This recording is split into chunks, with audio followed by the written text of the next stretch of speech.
and the third landed near Mazeh Military Airport.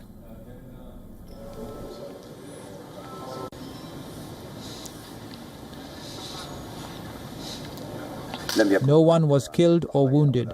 Our security teams are studying the issue from all angles to see where the rockets came from, and I believe in a short period of time they will determine the place and the people who carried out these crimes. In another global news, at least 4 people were killed in western Iran on Saturday during clashes between protesters and security forces.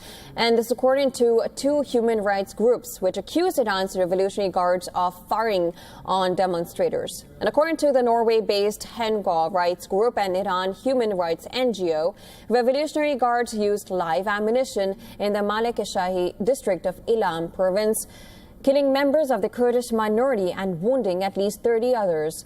The unrest has continued in multiple cities across the country, driven by growing public anger over rising living costs in the Islamic Republic overall. At least 12 people have died since Wednesday in protest-related violence, including members of the security forces. Meanwhile, the U.S.-based human rights activist news agency said demonstrations have been recorded over the past week at more than 170 locations in 60 cities across 25 provinces.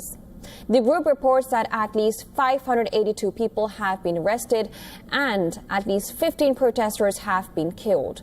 Iran's Supreme Leader Ayatollah Ali Khamenei has acknowledged the economic grievances driving the protests. However, he has warned that authorities would show no leniency towards rioters. We talk to the protesters. They should talk. The authorities should talk to the protesters, but there is no point in talking to the rioters. The rioters should be put in their place. The European Union has expressed concern over reports of violence, urging Iranian authorities to exercise maximum restraint. In a statement, the EU also called on Tehran to uphold freedoms of expression, association, and peaceful assembly, and to immediately release those detained for non-violent protest.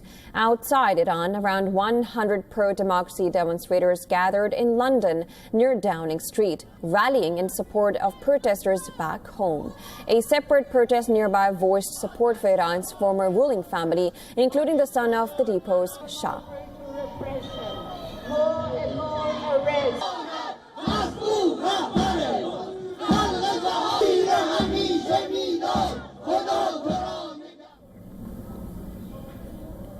Now, South Korea's military reported that North Korea fired a ballistic missile into the sea on Sunday, marking the country's first weapons test of 2026 and raising fresh concerns over regional security. Seoul's defense ministry has said that it had detected several projectiles presumed to be ballistic missiles fired from near the North Korean capital, Pyongyang, around 7:50 a.m. local time. It also added that the military is maintaining a full readiness posture, having strengthened surveillance and vigilance against possible additional launches. Furthermore, South Korea's presidential office has called an emergency security meeting following the reported incident.